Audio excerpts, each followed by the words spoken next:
все вопросы, которые сегодня ставятся на первичках, сегодня членами партии, да и в целом жители республики. Это в первую очередь, значит, свертывание майских указов, так называемых, направленные на социальную защиту населения, то есть все свертывание не будет, все указы будут выполнены.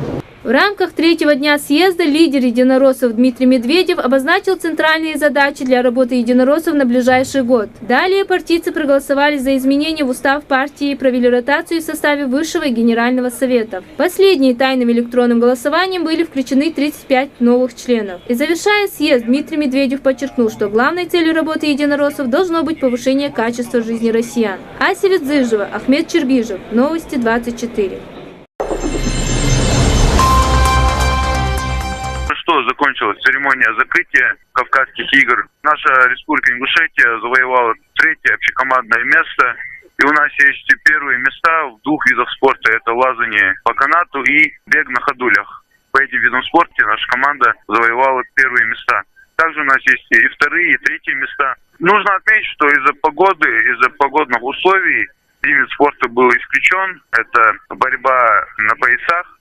Наша команда сборной Ингушетии выступила, как отмечают эксперты, неплохо. В фестивале Кавказских игр присутствовал глава республики.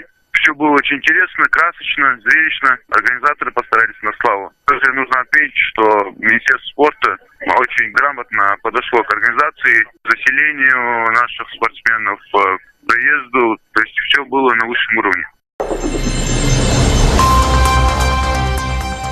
Пятым столпом ислама является совершение паломничества. Тем, кто имеет на это возможность. Его необходимо совершить хотя бы раз в жизни. Хадж – уникальное место, где одновременно со всех уголков света съезжаются такие же верующие, но разных национальностей и говорящие на разных языках. Так, сегодня из аэропорта Магаз в Саудовскую Аравию вылетел последний, 11-я по счету группа паломников из Ингушетии. Здесь у нас практически, можно сказать, абсолютно никаких трудностей не было, никаких проблем не было. Все службы, все, которые работали с паломниками, они сработали сообща. Работа была налажена, и абсолютно никаких проблем не было. Все паломники были довольны. И с нашего аэропорта первыми рейсами мы отправили паломников с Адыгеи, Карачаево-Черкесии, Кабардино-Балкарии, с Осетии, из Дагестана, почти со всех республик Северного Кавказа. И все они признавали, что они никогда такого приема не видели и такой организации тоже не видели. Поэтому от комитета я тоже еще раз хотел поблагодарить наше руководство аэропорта, руководство авиакомпании «Ютейра», и все сработали отлично. Также в числе пассажиров Боинга 737 были и паломники из Республики Дагестан в количестве 57 человек. Руководитель группы Магомед Мачилаев совершает хадж в 15-й раз, но каждый раз волнуется, будто это его первая поездка в святые места. Сегодня, иншаллах, вылетаем из Магаса в Медину. У нас группа из Махачкалы, 57 человек. При комплектации наших рейсов у нас осталось это количество, и мы решили отправить эту группу через Магаз в Медину. Договорились с нашими коллегами из Духовного управления Республики Ингушетия, и мы думаем, что мы благополучно полетим на хадж и вернемся, иншаллах, обратно также по этому же маршруту. Каждая группа паломников, совершающих хадж в этом году, благодарила руководство и сотрудников аэропорта за отзывчивость и теплый прием. Ведь для более чем 2000 человек были организованы 11 прямых рейсов до Медины. В целях комфортного пребывания паломников до отлета руководством аэропорта были созданы все условия. У нас заключительный рейс по выводу паломников с Республики Ингушетия и Саудовской Аравии.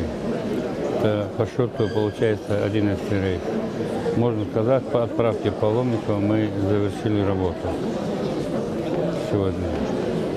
В принципе, так мы как могли их встретили, как могли и провели. У нас условия все позволяют встретить и проводить. Благодаря Муфтияту заключенный договор с авиакомпанией «Ютейр», один из сегодня лидирующих компаний.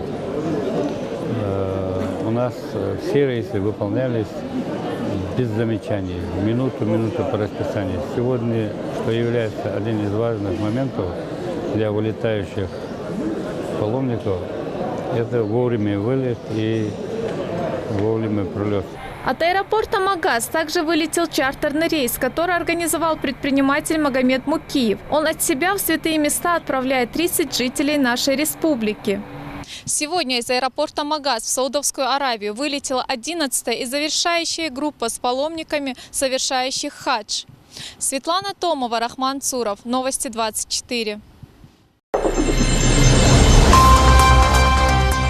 Врач – это человек, готовый посвятить себя служению людям. Он берет на себя ответственность за самое дорогое человека, за жизнь. Профессия врача – одна из самых благородных, гуманных и необходимых профессий на Земле. Ася Плиева работает врачом добрые 12 лет. За эти годы она полностью успела освоить все тонкости профессии врача. Свой путь она начала врачом-терапевтом еще в больнице города Грозного. Теперь работает заместителем главного врача республиканской поликлиники. Она до сих пор помнит, как давала клятву Гиппократа – профессиональную клятву посвящения своей жизни в борьбе за здоровье людей.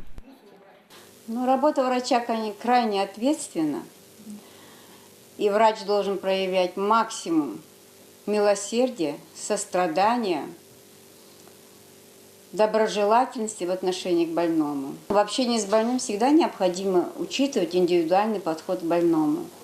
Каждый человек сам по себе – это уникальное существо, и, соответственно, подойти к нему надо с учетом его потребностей, его характера, его состояния в данный момент, его заболевания.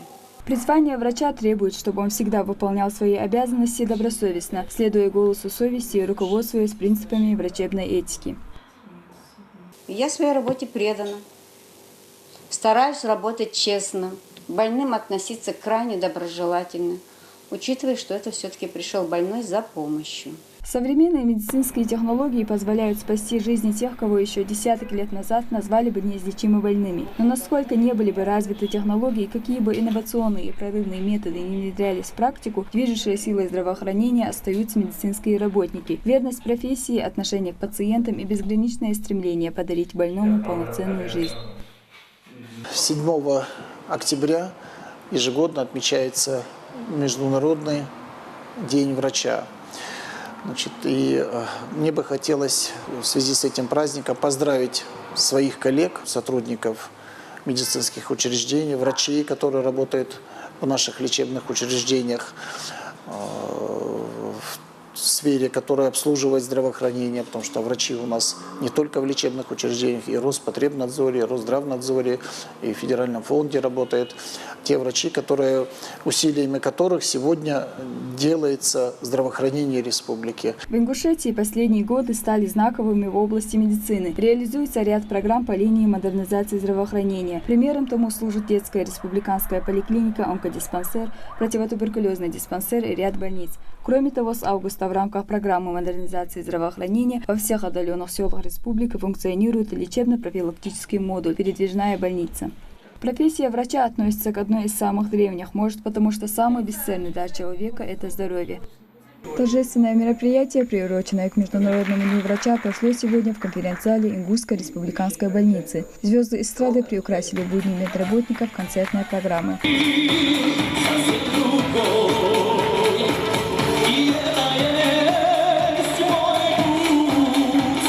Также состоялось награждение лучших врачей республики. Фатима Кариева, Милана Хашигульгова, Ахмед Беков. Новости 24. Врачи из медицинской службы отряда «Центр Спас» во главе с Алексеем Скоробулатовым, прибывшие в реанимационное отделение Ингушской республиканской клинической больницы, провели консилиум с министром здравоохранения Республики Ингушетия Бесланом Матиевым и заведующей реанимационным отделением Марьей Тоскановой. В результате врачи пришли к выводу, что больных можно транспортировать на лечение в Москву. Вчера спецбортом МЧС России они были перевезены в столицу. Было решено, учитывая тяжесть состояния, транспортировать этих больных для лечения в ожоговый центр города Москвы, учитывая тяжесть, еще раз повторяюсь, потому что все лечение проводится, все необходимые мероприятия делаются, но тем не менее такие больные нуждаются в лечении в специализированном центре. Состояние одного больного тяжелое, но стабильное, можно сказать так. Вот. Второй пострадавший, значит, у него состояние средней тяжести тоже пока стабильное. И, в принципе, мы их будем транспортировать в Москву.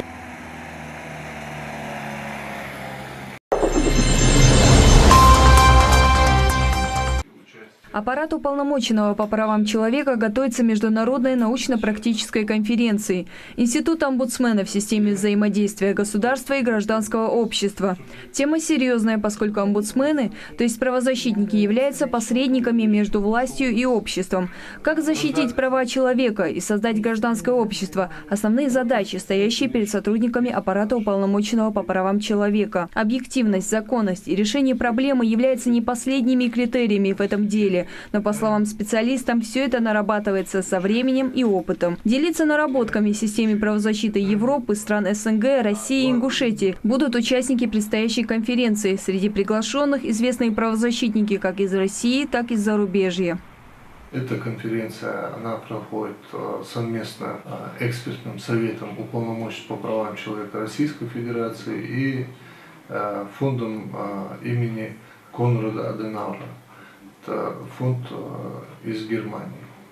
Вот, данная конференция предполагает участие и уполномоченного по правам человека Российской Федерации Лукина Владимира Петровича и региональных уполномоченных по правам человека. Более 20 субъектов будет представлено Российской Федерацией. Ну и международный сектор, это имеется в виду участники из других стран, это Киргизия, Азербайджан, Армения, Германия. Подготовка к мероприятию идет полным ходом. Руководители организации ежедневно собирают сотрудников подразделений и обсуждают с ними все вопросы предстоящей конференции. Именно в партнерстве с фондом Конрада Аденауэра эта конференция, подобная конференция проходила, конечно, в других регионах Российской Федерации, но именно в Северо-Кавказском федеральном округе такая конференция проходит впервые. Этот фонд, он впервые, как говорится, участвует в подобном мероприятии на территории СКФО. Напомним, что Международная научно-практическая конференция Институт омбудсмена в системе взаимодействия государства и гражданского общества состоится 10-11 октября.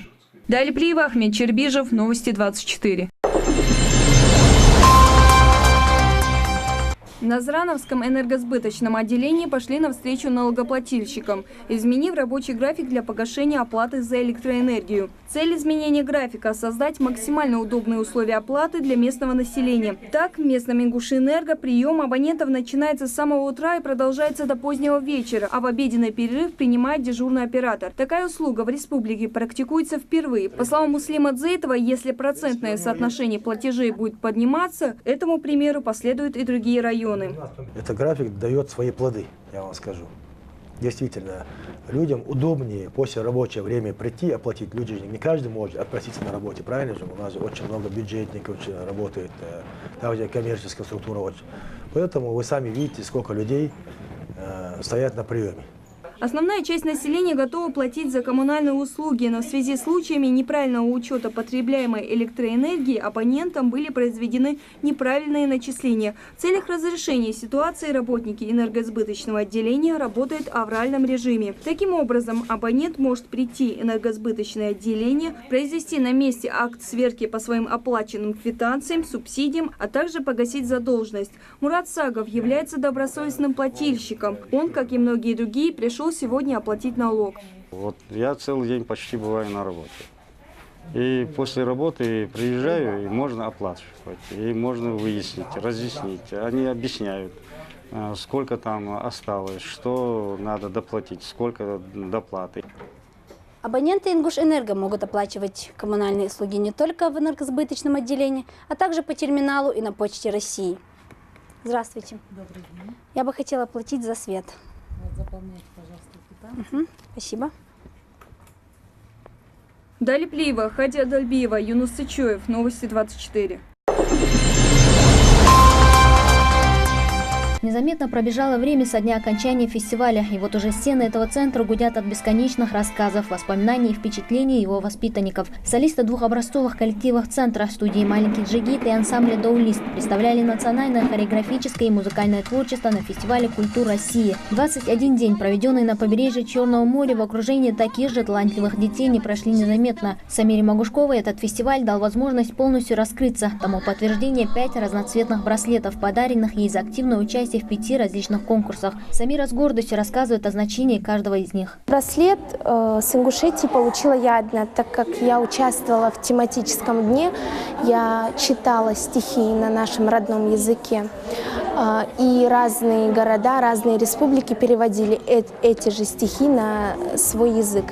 Зеленый браслет я получила в результате того, что я участвовала в дискуссионном клубе, которым я рассказывала, согласна ли я с представителями этого конкурса или не согласна. Право поднятия государственного флага ребята доверили самой младшей участнице фестиваля Дане Магушковой. Представляя визитку команды, ребята дружно спели известную песню «Это Кавказ» и получили бурные аплодисменты из зрительного зала, исполнив на долях попурри кавказских мелодий и главный танец «Слезгинку».